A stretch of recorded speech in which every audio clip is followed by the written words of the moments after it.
Hello বন্ধুরা, সবাই কেমন আছেন? আশা করি সবাই খুব ভালো আছেন।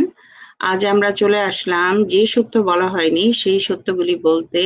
আম, আকাশ মালিকের লেখা বই যে সত্য বলা হয়নি। আজকে আমরা পর্ব 16 শুরু করতে যাচ্ছি। তো আমার সাথে আছেন দরবেশ মোল্লা। তো দরবেশ মোল্লা, আমরা তাহলে শুরু করতে পারি, তাই না? হুম। তো গতকাল পর্যন্ত আমরা আলোচনা করছিলাম যে নবী মোহাম্মদ মারা গেছেন এবং এখন পরবর্তী খলিফা নিয়ে আলোচনা হচ্ছে এবং আম, খলিফা আমরা এই সময় দেখতে পাচ্ছি যে মোহাম্মদের দুই কন্যার স্বামী 70 বছর বয়স্ক ওসমানের নাম প্রস্তাবিত হয়েছে এবং হযরত আলী সেখানে খুবই উত্তেজিত হচ্ছেন এবং তিনি বলছেন, না, আমি মানি না, এটা প্রহসন, ধর্মের নামে মিথ্যাচার, অন্যায়, এটা প্রতারণা। তো আরবি নববর্ষ হিজরি 24 সনের মহরমের 1 তারিখ 644 খ্রিস্টাব্দের 7 নভেম্বর উসমান আল্লাহ ইসলামের তৃতীয় খলিফা হিসেবে খেলাফতের দায়িত্ব গ্রহণ করেন। উসমানের খেলাফত লাভে যার পর নাই খুশি হলো মক্কার উমাইয়াগণ, বিব্রত বোধ করলো হাশিমিগণ। পরপর 3 জন খলিফা ক্ষমতায় আসার পর মক্কা থেকে আগত শরণার্থীদের দুরভিসন্ধি সম্বন্ধে অভাগা মদিনাবাসীদের বুঝতে বাকি রইল না। তারা বুঝতে পারল কুরাইশগণ মদিনা দখল করে নিয়েছে, রাষ্ট্রীয় ক্ষমতায় মদিনাবাসীর কোনো স্থান নেই। এতদিন পরেও মোহাম্মদের কথিত সাম্যবাদী ইসলাম মক্কা মদিনার মুসলমান ও উমাইয়া হাশিমিদের ভেতরকার বৈষম্য দূর করতে পারল না। উসমানের খেলাফতের মাধ্যমে এবার ইসলামের ঘরে অনলের স্ফুলিঙ্গ জ্বলে উঠল, যা হযরত আয়েশার যুগে এসে দাবানলে পরিণত হয়। এই প্রবন্ধের শেষ ভাগে তা নিয়ে সংক্ষিপ্ত আলোচনা হবে। উসমান ক্ষমতা লাভের পরপরই এক বিরাট কাণ্ড করে বসেন। অন্যান্য বিখ্যাত সাহাবীদের মতে যা ছিল মুহাম্মদের রচিত সংবিধানে আল কোরআনের পরিপন্থী। খলিফা উসমানকে একসাথে 3টি খুনের এক আসামির বিচার করতে হয়। দ্বিতীয় খলিফা হযরত ওমরের ছেলে হযরত ওবায়দুল্লাহ একদিনে 3টি নিরপরাধ মানুষকে খুন করেছিলেন। ঘটনাটি ছিল এরকম: হযরত ওমরের কাছে ফিরোজ আবু লুলু নামের এক ব্যক্তি তার উপর আরোপিত করের পরিমাণ কমানোর আবেদন জানায়। পার্সিয়ান দেশের ফিরোজকে মুসলমানগণ এক যুদ্ধে বন্দী করে দাস হিসাবে বিক্রি করেছিলেন। দাসত্ব হতে মুক্তি পাওয়ার লক্ষ্যে ফিরোজ ইসলাম ধর্ম গ্রহণ করে পরবর্তীতে খ্রিস্ট ধর্মে ফিরে যায়। হযরত ওমর ফিরোজের অনুরোধ প্রত্যাখ্যান করেন। কুফায় বসবাসকারী ফিরোজ কাঠমিস্ত্রি কাজ করে জীবিকা নির্বাহ করত। সে মদিনায় চলে আসে। একদিন ওমরকে নির্জন মসজিদে পেয়ে ছুরি দিয়ে 6টা আঘাত করে এবং সে নিজেও আত্মহত্যা করে। ছুরিকাঘাতে আহত হওয়ার 3 দিন পর ওমর মারা যান। পরদিন হযরত ওমরের ছেলে ওবায়দুল্লাহ প্রথমে পারস্য থেকে আগত হরমুজান ও হযরত সাদের কৃতদাস জুফাইনাকে খুন করেন। হরমুজান ও জুফাইনাকে খুন করে ওবায়দুল্লাহ ফিরোজের বাড়িতে যান। ফিরোজকে না পেয়ে তার মেয়েকে তিনি খুন করেন। খলিফা ওমর পুত্র দ্বারা সংগঠিত হত্যাকাণ্ডের বিচার বসল। পৃথিবী আজ এত বড় নৃশংস হত্যার ইসলামী আইনের সুবিচার দেখবে। খলিফা উসমানের মুখের দিকে চেয়ে আছে মজলুম ওয়ারিশগণ। কোরআন হাদিস সামনে নিয়ে বসেছেন হযরত আলী সহ বেশ কয়েকজন শরিয়া বিশেষজ্ঞ সাহাবী। অবশ্য কোরআন হাদিস তখনও পুস্তকাকারে ছিল না। মুহাম্মদের মুখের কথা ও কাজ যে যেভাবে শুনেছেন, বুঝেছেন, দেখেছেন তাই শরিয়ার আইন বলে মানতেন। গণরায় হয়েই গেছে। ফিকাহ শাস্ত্রকারগণ একমত যে ওমরের পুত্র ওবায়দুল্লাহ নিশ্চিত মৃত্যুদণ্ড হবে, কারণ নিহত 3 ব্যক্তির একজন পারস্য হতে আগত হরমুজান ছিলেন মুসলমান। শরীয়ত অনুযায়ী একজন মুসলমানকে হত্যা করলে হত্যাকারীর শাস্তি মৃত্যুদণ্ড। দ্বিতীয় জন একজন সাহাবীর কৃতদাস, তৃতীয় জন একজন নারী যে খলিফা ওমরের খুন সম্বন্ধে কিছুই জানে না। হযরত আলী অপরাধী ওবায়দুল্লাহর শাস্তি মৃত্যুদণ্ড দেওয়ার পক্ষে তার অভিমত প্রকাশ করলেন। সাহাবী হযরত আমর ইবনুল আস ও তার মতো হযরত ওমরের তৈরি কয়েকজন নামকরা ঘাতক সন্ত্রাসী বিচার চলাকালীন সময়ে দাঁড়িয়ে হযরত আলীর দেয়া রায়ের প্রতিবাদ করলেন। বিচারক খলিফা ওসমান কোরআন হাদিস অনুসরণ করলেন না। শরিয়া আইন ও বিশ্ব বিবেককে বুড়ো আঙ্গুল দেখিয়ে খুনি ওবায়দুল্লাহকে দণ্ডমুক্ত করে দিলেন। ওমরের আত্মীয় স্বজন বেজায় খুশি হলেও দুঃখিত হলো মদিনাবাসী। এই ঘটনায় ক্ষিপ্ত হয়ে মদিনার বিখ্যাত মুসলিম কবি জিয়াদ ইবনে লবিদ খলিফা উসমান, ঘাতক ওবায়দুল্লাহ ও শরিয়া আইনের উপর ব্যঙ্গ করে এক কবিতা রচনা করলেন। লোকে প্রকাশ্যে মদিনার রাস্তায় রাস্তায় সেই কবিতা আবৃত্তি করলো অনেকদিন। তো আমরা যে খলিফা যে স্বর্ণযুগের কথা বলি এবং ন্যায় বিচার সুবিচারের কথা আমরা যে বলি, তার বিপক্ষে আমরা একটা দৃষ্টান্ত এইমাত্র দেখতে পেলাম। কিছুদিন পরেই মদিনায় খাদ্যাভাব দেখা দিল। ডাকাতি আর লুটের মালের গুদাম শূন্য হতে চলেছে। রাষ্ট্র আর চলে না। সবচেয়ে বেশি বিপদের সম্মুখীন হলো মদিনাবাসী। তারা পেশায় ছিল কৃষিজীবী। লুটের ব্যবসায় অভ্যস্ত ছিল না, তাই তারা যুদ্ধে অংশগ্রহণ করত না। গনিমতের মাল অর্থাৎ নারী ও সম্পদ তাদের ভাগ্যে জুটত না। পক্ষান্তরে মক্কার কুরাইশগণের জীবিকা ছিল মেষ ছাগল চড়ানো ও কাবা ঘরের সেবা যত্ন করা। আজ কুরাইশগণ ইরান, ইরাক, সিরিয়া, মিশর সহ সারা আরব বিশ্বের প্রায় প্রতিটি এলাকায় কেন্দ্রীয় ও স্থানীয় সরকারি পদে অধিষ্ঠিত। মেষপালক পুরোহিত থেকে রাষ্ট্রনায়ক, প্রায় স্বপ্নের মতোই বদলে গেল আরবের মানচিত্র। মেষপালক পুরোহিত থেকে রাষ্ট্রনায়ক। আচ্ছা, দখলকৃত দেশে দেশে কুরাইশ শাসকগণ অগণিত কৃতদাসী ভোগ, অবাধ সম্পদের প্রাচুর্যে বিলাসবহুল জীবনে অভ্যস্ত হয়ে উঠল। মদিনা থেকে খলিফা ওসমানের কেন্দ্রীয় সরকার উপযুক্ত ট্যাক্স পাঠাতে চিঠি লিখলেন দখলকৃত রাজ্যের গভর্নরদের কাছে। কিছু কিছু এলাকার অমুসলিম সরকারগণ ট্যাক্স পাঠানো তো দূরের কথা, তারা ইসলামী শাসন অস্বীকার করে স্বাধীনতা ঘোষণা করলেন। স্বয়ং মুসলিম সরকার মিশরের গভর্নর হযরত আমর ইবনুল আস ওসমানের চিঠির উত্তরে লিখলেন, উশরি এর বেশি দুধ দিতে অপারগ। এই আমার যদি ভুল না হয়ে থাকে দরবেশ মোল্লা, এই যে হযরত আমর ইবনুল আস নবী মোহাম্মদের এই কোরআন লেখার ব্যাপারে, কোরআনের ব্যাপারে অনাস্থা প্রকাশ করেছিলেন, তাই না? তো সে এখন মিশরের গভর্নর। তিনি সাহাবী হযরত আমর ইবনুল আস, যিনি হযরত ওমরের খুনী পুত্র ওবায়দুল্লাহকে শাস্তি না দেওয়ার জন্য খলিফা ওসমানকে পরামর্শ দিয়েছিলেন। মিশরের গভর্নর আমর ইবনুল আসের ট্যাক্স দেয়ার অপরাগতায় খলিফা ওসমান ভীষণ রাগান্বিত হলেন। তিনি আমর ইবনুল আসকে পদচ্যুতির আদেশ দিলেন। তার স্থলে পোর্ট সাইদের সামরিক শাসনকর্তা আবদুল্লাহ বিন সাদ বিন আবি সারাকে সমগ্র মিশরের গভর্নর পদে নিযুক্ত করেন। প্রসঙ্গত, এখানে হযরত আবদুল্লাহ বিন সাদ বিন আবি সারা সম্পর্কে পূর্বের একটি ঘটনার বর্ণনা দেওয়ার প্রয়োজন বোধ করছি। মক্কা বিজয়ের পর মোহাম্মদ তার কয়েকজন ৮-১০ জন সঙ্গী সাথী সহকর্মী ও এককালের শুভাকাঙ্ক্ষীদের তালিকা তৈরি করলেন। আবদুল্লাহ বিন সাদ বিন আবি সারা তাদের একজন, তাদেরকে হত্যা করা হবে। কারণ মোহাম্মদের সন্দেহ হলো এরা একদিন তার নবিত্ব ও ধর্মকে মিথ্যা প্রমাণিত করে ফেলবে। আবদুল্লাহ বিন সাদ বিন আবি সারা মোহাম্মদের মুখে বলা কোরআন লিখে রাখতেন।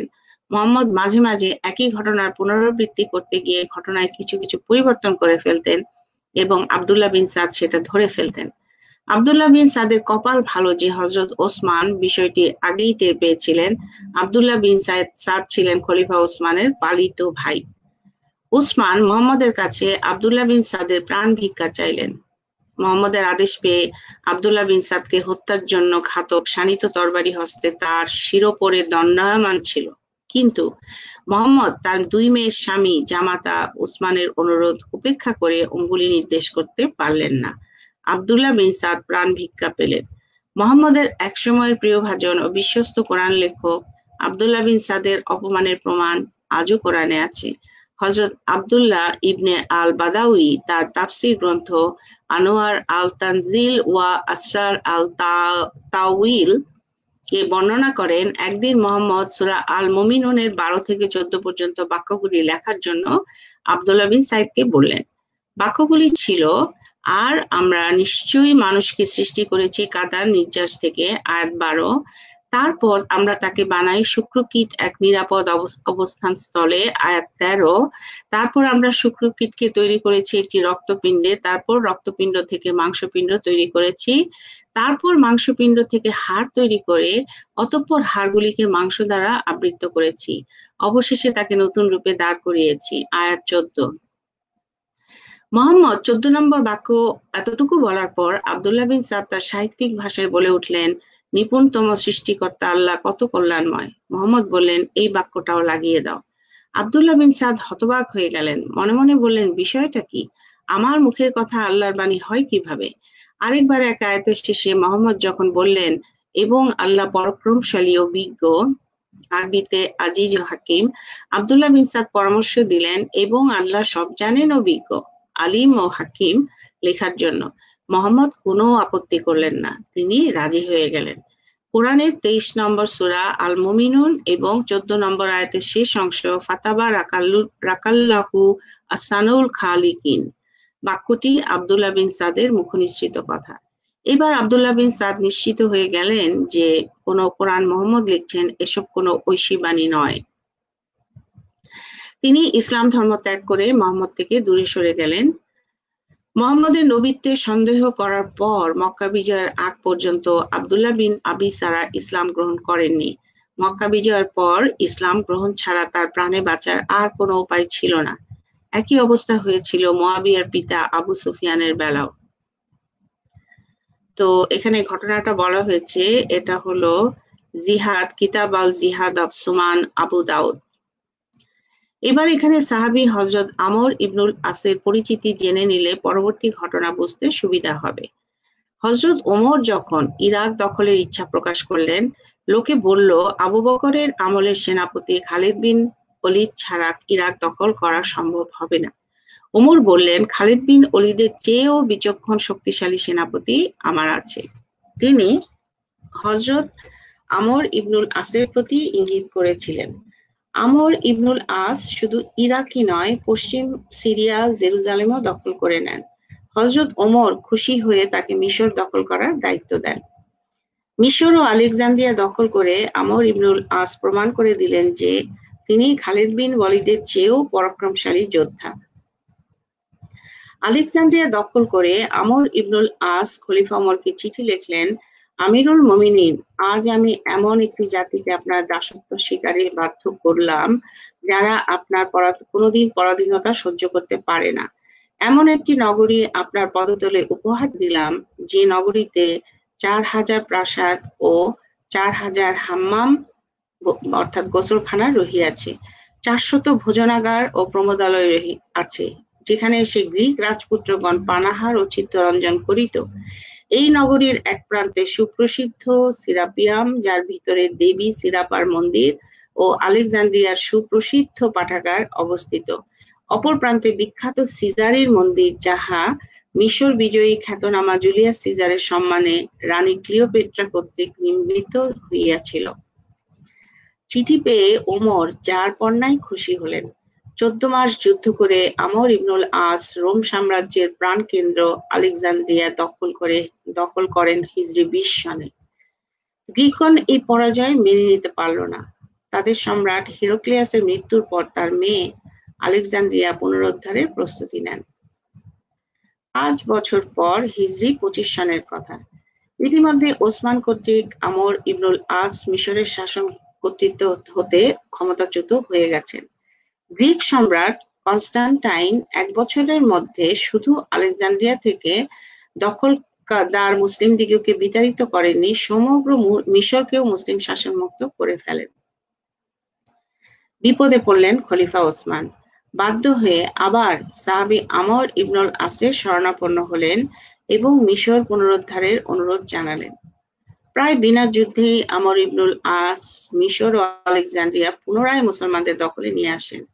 খলিফা ওসমান বাধ্য হয়ে আমর ইবনুল আসকে মিশরের সেনাবাহিনী ও রাজস্ব বিভাগের দায়িত্ব দিয়ে দেন, কিন্তু গভর্নর থাকলেন আব্দুল্লাহ বিন সাদ বিন আবি সারা। মিশরে আব্দুল্লাহ বিন সাদ বিন আবু সারা ও আমর ইবনুল আসের দ্বৈত শাসন চলল। এই দুই সাহাবী একে অপরের চক্ষুশূল ছিলেন। ক্ষমতার দ্বন্দ্বে তারা একে অপরের ব্যাপারে পরস্পর বিরোধী নির্দেশ জারি করতে থাকেন। শেষ পর্যন্ত ব্যাপারটির তদন্তের দায়িত্ব নিলেন স্বয়ং খলিফা ওসমান।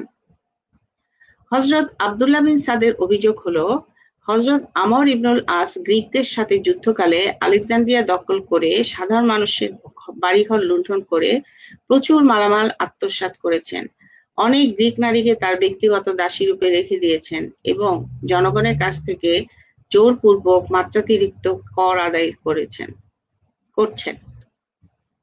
পক্ষান্তরে আমর ইবনুল আসের অভিযোগ হলো, আব্দুল্লাহ বিন সাদ উদ্ধতপূর্ণ ও রুক্ষ চরিত্রের মানুষ। তিনি অভিশপ্ত লোক এবং কোরআনকে আল্লাহর বাণী বলে বিশ্বাস করেন না। আব্দুল্লাহ বিন সাদের উপর আনীত শেষোক্ত অভিযোগ সম্বন্ধে সম্ভবত হযরত ওসমানের চেয়ে বেশি কেউ জানতেন না। তিনি তার পালিত ভাইকে ৩ দিন নিজের ঘরে লুকিয়ে রেখে মুহাম্মদের কতলাদেশ থেকে বাঁচিয়েছিলেন। খলিফা উসমান বিচারে হযরত আমর ইবনুল আসকে দোষী সাব্যস্ত করেন। তাকে রাষ্ট্রীয় ক্ষমতা থেকে আবার বহিষ্কার করে ওসমান যেন সর্পের গুহায় হাত দিলেন। হযরত আমর ইবনুল আস খলিফা ওসমানের স্বজনপ্রীতিতে প্রচন্ড ক্ষুব্ধ হয়ে সিংহের মতো গর্জে উঠলেন। তিনি সোজা মদিনায় চলে এলেন। এবার প্রতিশোধ গ্রহণের পালা। আমর ইবনুল আসের নেতৃত্বে খলিফার বিরুদ্ধে ষড়যন্ত্র শুরু হলো। মাত্র ১ বছর হলো হযরত ওসমান ক্ষমতায় বসেছেন। এরই মধ্যে একদিকে রাষ্ট্রের আভ্যন্তরীণ বিরোধ, অঙ্গরাজ্যের গভর্নরদের কর প্রদানে অনিয়ম, হাশিমি ও উমাইয়া গোত্রের মধ্যকার তিক্ততা এবং সর্বোপরি মদিনায় খাদ্যাভাবে খলিফা ভীষণ চিন্তিত হলেন। সাহায্যের হাত বাড়িয়ে এগিয়ে এলেন সিরিয়ার গভর্নর হযরত মুয়াবিয়া। পরামর্শ দিলেন আর্মানিয়া ও পার্শ্ববর্তী এলাকা এশিয়া মাইনর আক্রমণ করতে হবে। ওসমান ক্ষমতায় আরো কিছুদিন থাকার ভরসা পেলেন। অন্তত আয়ের একটা পথ খুঁজে পাওয়া গেল। হযরত মুয়াবিয়ার কথামতো খলিফা ওসমান কুফার সালমান বিন রুবাইয়াকে ৮,০০০ সৈন্য নিয়ে সিরিয়ার দিকে রওনা হতে নির্দেশ দেন। আর্মানিয়ার পথে সেনাপতি সালমান তার দল নিয়ে সিরিয়া বাহিনীর সাথে মিলিত হন। পারস্য ও গ্রিসের মধ্যবর্তী পার্বত্যাঞ্চল আর্মানিয়া চিরদিনই সাম্রাজ্যবাদী পরাশক্তির দৃষ্টিগোচরে ছিল। আর্মানিয়ার স্বাধীনচেতা অধিবাসীদের কেউই বেশি দিন আবদ্ধ রাখতে পারেনি। এই দেশ পারস্য ও গ্রিস কর্তৃক বহুবার অধিকৃত হয়েছে। হযরত ওমরের মুসলিম বাহিনী যখন গ্রিকদের হাত থেকে অঞ্চলটি দখল করে, তখনও আর্মানিয়াগণ জানত এই অধীনতা সাময়িক। খলিফা ওসমানের সময় তারা মদিনায় কর পাঠানো বন্ধ করে দিল। হিজরি ২৫ সনের শেষের দিকে সিরিয়া ও ইরাকে সম্মিলিত বিরাট মুসলিম সেনাবাহিনী আর্মানিয়ার পর্বতমালা অতিক্রম করে তার আভ্যন্তরীণ মালভূমি এলাকায় এসে উপনীত হয়। ওমরের মৃত্যুর পর মাত্র কিছুটা দিন আর্মানিয়ানগণ শান্তিতে ছিল। এবার আল্লাহু আকবার ধ্বনিতে প্রকম্পিত হয়ে উঠল পাহাড়ি অঞ্চল। স্বাধীনচেতা আর্মেনিয়ানগণ দেশমাতৃকার জন্য অকাতরে জীবন দিতে পাহাড় বেয়ে নেমে আসলো। ১,০০০ দিনের ক্ষুধার্ত সিংহের মতো তাদের উপর ঝাঁপিয়ে পড়ল মুসলিম সৈন্যগণ। লোমহর্ষক রক্তক্ষয়ী যুদ্ধে মুসলিমদের তেজস্বী তলোয়ারের নিচে গলা পেতে দিল আর্মানিয়ার সহস্রাধিক তাজা প্রাণ। পাহাড়ের শ্বেতবর্ণের ঝর্ণারাশি রঙিন হলো আর্মানিয়ানদের রক্তের স্রোতধারায়। যুদ্ধে পরাজিত হয়ে তারা পূর্বাপেক্ষা দ্বিগুণ হারে কর দেবার শর্তে মুসলমানদের সাথে চুক্তিবদ্ধ হলো। আর্মানিয়া দখল করে মুসলিম সেনাবাহিনী স্বদেশে ফিরে গেলেন না। তারা সাম্রাজ্য বিস্তারের কাজে পুরোদমে চালিয়ে গেলেন। বিজয়ের আনন্দে উৎফুল্ল মুসলমানগণ অতি সহজেই আর্মানিয়ার পশ্চিম দিকে তিফলিস নগরী দখল করে কৃষ্ণ সাগর তীরে এসে পৌঁছলেন। সেখান থেকে দক্ষিণ দিকে ভূমধ্য সাগরের পূর্ব উপকূলে লেভান্ট শহর। এখানে গ্রিকদের সাথে তাদের তুমুল যুদ্ধ হয়। মুসলিম সৈন্যদের গতিরোধ করার মতো শক্তি সম্ভবত তখনকার পৃথিবীতে কারো ছিল না। সুতরাং তারা এখানেও জয়ী হলেন। দেশের পর দেশের যুগ যুগান্তরের ঐতিহ্যবাহী প্রাচীন কৃষ্টি ও সনাতন সভ্যতা ধ্বংস করে মুসলমানগণ আত্মতৃপ্তি বোধ করতে লাগলেন। কিন্তু কাস্পিয়ান থেকে আরব সাগর পর্যন্ত বিভিন্ন দেশের বিভিন্ন জাতি আরব জাতির প্রতি ক্রুদ্ধ হয়ে উঠল। হযরত ওমরের আমলে দখলকৃত কিছু কিছু এলাকায় তার জীবিত থাকাকালেই বিদ্রোহ চলছিল। তন্মধ্যে পারস্যের বিদ্রোহ বিশেষভাবে উল্লেখযোগ্য। হযরত ওমরের যুগের পলাতক পারস্য সম্রাট ইয়াজগার্দ খলিফা ওসমানের শাসনকালে মুসলমানদের হাত থেকে স্বদেশ পুনরুদ্ধারের প্রস্তুতি নিলেন। ৮৮ বছর বয়স্ক ইয়াজগার্দকে সিংহরূপী মুসলমানদের সম্মুখ হতে মুশিক ছানার মতো পালিয়ে খোরাসানে আশ্রয় নিতে হলো। খোরাসান ছিল পারস্যের সর্বাপেক্ষা সমৃদ্ধ এলাকা। হযরত ওসমান ঘোষণা দিলেন, যে আগে খোরাসানে প্রবেশ করতে পারবে সেই হবে সেখানকার শাসনকর্তা। সুতরাং মুসলিম বাহিনী এলাকাটি দখল করে নিতে আর দেরি করলেন না। এই ছিল ৬৫১ খ্রিস্টাব্দের ঘটনা। ভূমধ্যসাগর, পূর্ব এশিয়া ও দক্ষিণ আফ্রিকার উপকূল ভাগ বিধৌত করায় সাগরবক্ষ হতে উল্লেখিত দুই মহাদেশের উপকূলবর্তী জনপদসমূহের উপর আক্রমণ করার স্বপ্ন হযরত মুআবিয়াকে রাত-দিন তাড়া করত। রোম সাম্রাজ্যের পূর্ব মেডিটারেনিয়ান এলাকায় অবস্থিত সাইপ্রাস দ্বীপটি দখলের অভিপ্রায় তার বহুদিনের। হযরত ওমরের সময়ে মুআবিয়া সাইপ্রাস, পাকিস্তান, তখনকার সময়ের ভারতবর্ষ ও ভারতের কিছু সমৃদ্ধ অঞ্চল দখল করার পরামর্শ দিয়েছিলেন। হযরত ওমর তার সেনাপতি আমর ইবনুল আসের পরামর্শে হযরত মুআবিয়ার প্রস্তাব প্রত্যাখ্যান করেছিলেন। খলিফা ওসমানের কাছে হযরত মুআবিয়া আবার সাইপ্রাস দ্বীপ দখলের প্রস্তাব পাঠালেন। জলযুদ্ধে মুসলিমদের অদক্ষতার কথা স্মরণ করে খলিফা ওসমান শঙ্কিত হলেন। কিন্তু মুআবিয়ার সাইপ্রাস দখলের প্রয়োজনীয়তার যুক্তি অস্বীকার করতে পারলেন না। খলিফা ওসমান মুআবিয়াকে যুদ্ধের অনুমতি দিলেন সত্য, তবে একটা ব্যাপারে সতর্ক করে দিলেন। ওসমান তার খেলাফতের অভিজ্ঞতা থেকে বুঝতে পেরেছেন, বিগত অনেক যুদ্ধে বিভিন্ন এলাকার অমুসলিম পাড়াগাঁয়ের অশিক্ষিত কিছু কিছু লোক শুধুমাত্র যুদ্ধলব্ধ সম্পদের লোভে ইসলাম গ্রহণ করে। তার বিশ্বাস এরা সংঘবদ্ধ হয়ে একদিন ইসলামের খলিফার বিরুদ্ধাচরণ করবে।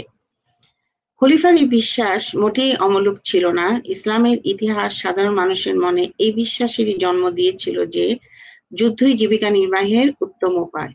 অনুমতি পেয়ে হযরত মুআবিয়া সারা দেশে বিজ্ঞপ্তি দিয়ে সৈনিক আহ্বান করলেন। জলযুদ্ধের প্রশিক্ষণ শুরু হলো।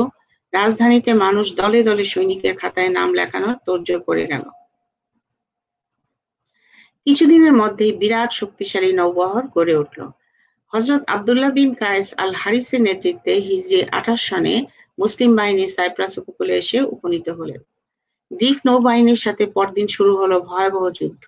প্রথম দিনের যুদ্ধেই মুসলিম সেনাপতি আব্দুল্লাহ বিন কায়েস তীরবিদ্ধ হয়ে গুরুতর আহত হলেন। খবর পেয়ে মদিনায় খলিফা ওসমান চিন্তিত হলেন। তাড়াতাড়ি মিশরের গভর্নর আব্দুল্লাহ বিন সাদকে সাইপ্রাস অভিমুখে সৈন্য পাঠাতে নির্দেশ দেন। মিশর থেকে আব্দুল্লাহ বিন সাদ সৈন্য নিয়ে আসার আগ পর্যন্ত মুসলিম বাহিনী আত্মরক্ষামূলক যুদ্ধ চালিয়ে গেল। অল্পদিন পর মিশর ও সিরিয়ার সম্মিলিত নৌবাহিনীর প্রচন্ড আক্রমণে গ্রিক বাহিনী পরাজয় বরণ করে। বুদ্ধিমান বিচক্ষণ মুআবিয়া সাইপ্রাস অধিবাসীগণের উপর জিজিয়া কর ধার্য না করে রাষ্ট্রের উপর বার্ষিক ৭০,০০০ দিনার কর আরোপ করেন। রাষ্ট্রীয় ক্ষমতা তাদের হাতে ছেড়ে দেন। মুআবিয়ার পরামর্শে হযরত আব্দুল্লাহ বিন সাদ নৌবহর বোঝাই করে যুদ্ধলব্ধ মাল নিয়ে দেশে প্রত্যাবর্তন করেন। সেনাপতি আব্দুল্লাহ বিন কায়েস অন্য একটি যুদ্ধে মারা যান। জীবিতকালে হযরত আব্দুল্লাহ বিন কায়েস কমপক্ষে ৫০টি যুদ্ধে অংশগ্রহণ করেছিলেন। রাজ্য বিস্তারের সাথে সাথে কেন্দ্রীয় সরকারের হাতে যুদ্ধলব্ধ বাড়তি সম্পদও আসতে থাকলো। কিন্তু এই লুটের সম্পদ দেশের উন্নয়ন বা সাধারণ মানুষের ভাগ্য পরিবর্তনে ব্যবহার হলো না। ক্ষমতা ও সম্পদ দুটোই রইল কুরাইশদের হাতে। দিন দিন শাসক ও শোষিতের মধ্যকার বৈষম্য বাড়তেই থাকলো। বিশাল মুসলিম সাম্রাজ্যের সীমান্ত এলাকায় সৈন্যগণ ধ্বংস ও লুটের কাজে লিপ্ত রইল, আর এদিকে রাজ্যের অভ্যন্তরে শাসকগণ ভোগবিলাসী রমরমা জীবনে অভ্যস্ত হয়ে উঠলেন। সিরিয়ার গভর্নর মুআবিয়া যখন হযরত ওসমানকে আর্মানিয়া আক্রমণ করতে পরামর্শ দেন, প্রায় একই সময়ে মিশরের আব্দুল্লাহ বিন সাদ ত্রিপলি, বর্তমানে লিবিয়ার রাজধানী আক্রমণ করতে চেয়েছিলেন। আমর ইবনুল আসের সাথে ক্ষমতার দ্বন্দ্ব ও দেশের আভ্যন্তরীণ গোলযোগে তাকে অপেক্ষা করতে হলো অনেকদিন। হযরত আব্দুল্লাহ বিন সাদ ৬৫২ খ্রিস্টাব্দে পুনরায় ত্রিপলি আক্রমণ করার প্রস্তুতি নেন এবং ওসমানকে সৈন্য পাঠাতে অনুরোধ জানান। ওসমান মদিনা থেকে একদল বিশেষ যোদ্ধা ত্রিপলি অভিমুখে পাঠিয়ে দেন। দীর্ঘস্থায়ী এই যুদ্ধ ছিল অত্যন্ত ভয়াবহ ও রক্তক্ষয়ী। এক পর্যায়ে রণভঙ্গ দিয়ে মুসলিম সৈন্যগণ যখন পশ্চাৎগমনের প্রস্তুতি নিচ্ছিলেন, ঠিক তখনই মদিনা থেকে আগত তেজস্বী বীর কুরাইশ যোদ্ধা হযরত জুবায়ের আব্দুল্লাহ বিন সাদকে একটি মূল্যবান পরামর্শ দিলেন। তিনি বললেন, মুসলিম বাহিনীর মধ্যে ঘোষণা করা হোক, যে ব্যক্তি ত্রিপলির গভর্নর গ্রিগেরিয়াসের মাথা কেটে আনতে পারবে তাকে 1,00,000 স্বর্ণমুদ্রা ও তার সেই সাথে গ্রিগেরিয়াসের সুন্দরী যুবতী কন্যা দান করা হবে। যেই ঘোষণা সেই কাজ। কিছুদিনের মধ্যে গ্রেগরিয়াসের মাথাটা দ্বিখণ্ডিত করে সেনা শিবিরে হাজির করা হলো। সাথে বন্দিনী সেই অনিন্দ সুন্দরী তরুণী গ্রেগরিয়াসের বীর কন্যা, যিনি অস্ত্র হাতে সব সময় পিতার পাশে পাশে থেকে যুদ্ধ করেছিলেন। 1,00,000 স্বর্ণমুদ্রা পুরস্কার বন্টনে মুসলিম সেনাপতির কোনো অসুবিধা হয়নি। সমস্যাটা হলো সেই মেয়েকে নিয়ে। একটি মাত্র মেয়ের দিকে হাঁ করে তৃষ্ণার্ত চোখে তাকিয়ে আছে এক পাল কাম ক্ষুধার্ত সৈন্য। রাজকন্যা নিজেই সমস্যার সমাধান করে দিলেন। ঐতিহাসিক উইলিয়াম মুরের মতে, গ্রিগেরিয়াসের বীর কন্যা পরাধীনতার চেয়ে মৃত্যুকেই স্বেচ্ছায় বরণ করে নেন। কোনো মুসলিম সৈন্যের শয্যা সঙ্গিনী হওয়ার আগেই তিনি আত্মহত্যা করেন। ত্রিপলির যুদ্ধে মুসলিম বাহিনী যে বিপুল ধনরত্ন লাভ করেন তা দেখে খলিফা ওসমান খুশিতে আত্মহারা হয়ে বিজয়ী বীর নেতা আব্দুল্লাহ বিন সাদকে বীরশ্রেষ্ঠ উপাধিতে ভূষিত করেন। ইতিপূর্বে কোনো যুদ্ধে এত সম্পদ লাভ করা সম্ভব হয়নি। নিয়ম অনুযায়ী যুদ্ধরপ্ত সম্পদের 1/5 রাজস্ব খাতে জমা হওয়ার কথা। প্রফুল্লতায় বিভোর ওসমান এই বিপুল সম্পদের প্রায় সবটুকুই আব্দুল্লাহ বিন সাদকে ও তার নিজস্ব মন্ত্রী মাওয়ানকে দিয়ে দেন। তবে এছাড়া খলিফার কোনো উপায়ও ছিল না। বায়তুল মাল শূন্য রাষ্ট্র পরিচালনায় যখন ওসমান হিমশিম খাচ্ছিলেন, তখন আর্মানিয়া ও ত্রিপলি যুদ্ধই তার ক্ষমতায় টিকে থাকার একমাত্র সহায় ছিল। তাই খলিফা নিজেই ত্রিপলির যুদ্ধ পূর্বে আব্দুল্লাহ বিন সাদকে যুদ্ধে জয়ী হলে এরূপ সম্পদ বন্টনের অঙ্গীকার করেছিলেন। বিষয়টা জনগণ প্রসন্ন চিত্তে মেনে নিতে পারল না। উল্লেখ্য, আব্দুল্লাহ বিন সাদ ও মারওয়ান এরা দুজনেই ছিলেন উমাইয়া বংশীয় এবং খলিফা হযরত ওসমানের আত্মীয়। ত্রিপলি জয় করে মুসলিম সৈন্যদল আলজেরিয়া ও মরক্কো দখল করে নেয়। এবার মরক্কোর উত্তরে সমুদ্রের অপর পারে ফুলে ফলে ভরা শস্য শ্যামলা তরুরাজ্যে আচ্ছাদিত লোভনীয় স্পেন ভূমির উপর তাদের দৃষ্টি পড়ল। সংবাদ পেয়ে খলিফা ওসমান লোভ সামলাতে পারলেন না। তড়িঘড়ি করে মদিনা থেকে একদল সৈন্যসহ আব্দুল্লাহ বিন নাফে বিন হাসিন ও আব্দুল্লাহ বিন নাফে বিন আবদে কায়েস নামক দুইজন পরাক্রমশালী যোদ্ধাকে স্পেন অভিমুখে পাঠিয়ে দেন। কুরাইশ মরুদস্যুরা তখনও জলদস্যুতার দক্ষতা অর্জন করতে পারেনি। তাই সমুদ্র পাড়ে এসে তারা স্পেন দখলের আশা আপাতত ত্যাগ করতে বাধ্য হলো। আব্দুল্লাহ বিন সাদ যখন সাইপ্রাস উপকূলে জলযুদ্ধে ব্যস্ত, হযরত মুয়াবিয়া তখন স্থলযুদ্ধে কনস্টান্টাইন দখল করতে বেরিয়ে পড়েন। কনস্টান্টাইন দখল করতে মুয়াবিয়া দুবার চেষ্টা করেও ব্যর্থ হন, কিন্তু ওই বছরই তিনি আরজরুম প্রদেশের অন্তর্গত হাস আল মুতি নামক এলাকাটি দখল করতে সক্ষম হন। হযরত ওসমানের শাসনামলে মুসলিম সাম্রাজ্যের অন্যান্য প্রদেশের অবস্থা কেমন ছিল তা জানার লক্ষ্যে এবারে কুফা ও বসরার প্রতি একটু নজর দেওয়া যাক। হযরত উমরের আমলে কুফার গভর্নর ছিলেন হযরত সাদ ইবনে আবি ওয়াক্কাস। খলিফা উমর মৃত্যুর পূর্বে একটি মহৎ কাজ করে গেলেন। সরকারি সম্পদের অপচয়কারী, চরম অমিতব্যয়ী, মাত্রাতিরিক্ত সুখ সম্ভোগ বিলাসী সাহাবী হযরত সাদ ইবনে আবি ওয়াক্কাসকে কুফার গভর্নর পদ থেকে অপসারিত করে তার স্থলে হযরত মুগিরা ইবনে শোবাকে নিযুক্ত করেন। কিন্তু অভাগা সাধারণ কুফাবাসীর দুর্গতি দূর হলো না। হযরত মুগিরা ইবনে শোবা অত্যন্ত রুক্ষ, কঠোর, উদ্ধত ও ক্রুদ্ধ স্বভাবের ছিলেন।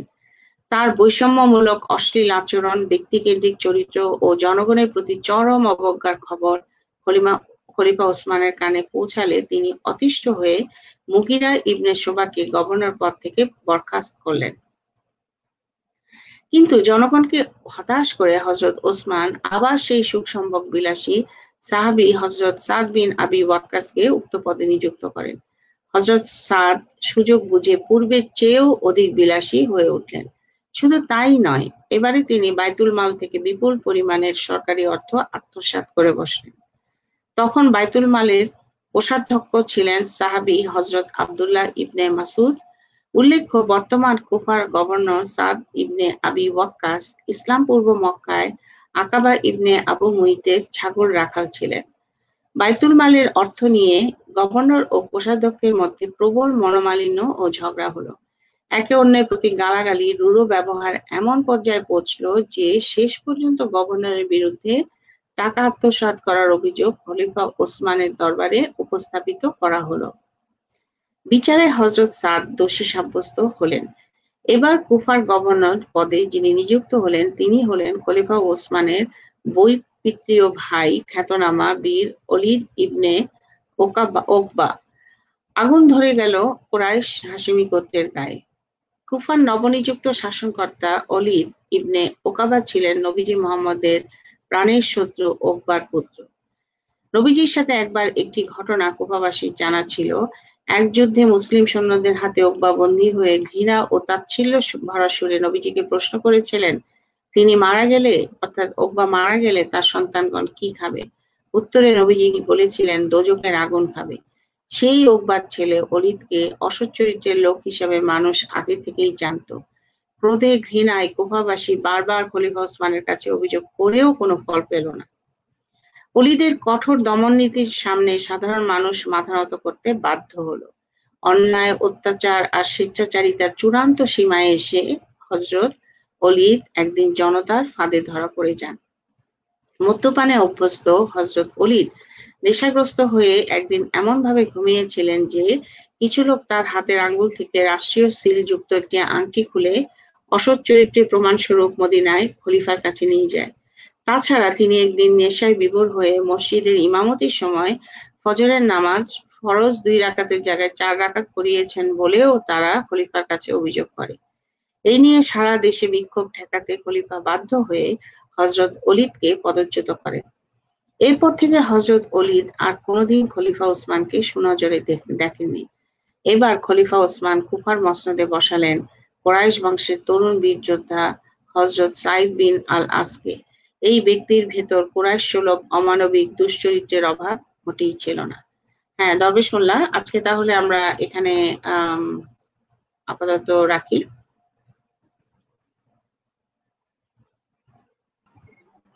হ্যাঁ, ধন্যবাদ আপনাকে। যারা এতক্ষণ আমাদের সাথে ছিলেন আপনাদের অসংখ্য ধন্যবাদ। আশা করি আগামী পর্বে আপনারা আমাদের সাথে থাকবেন এবং ইসলামের এই সুন্দর সোনালী যুগের ইতিহাসগুলি জানতে পারবেন।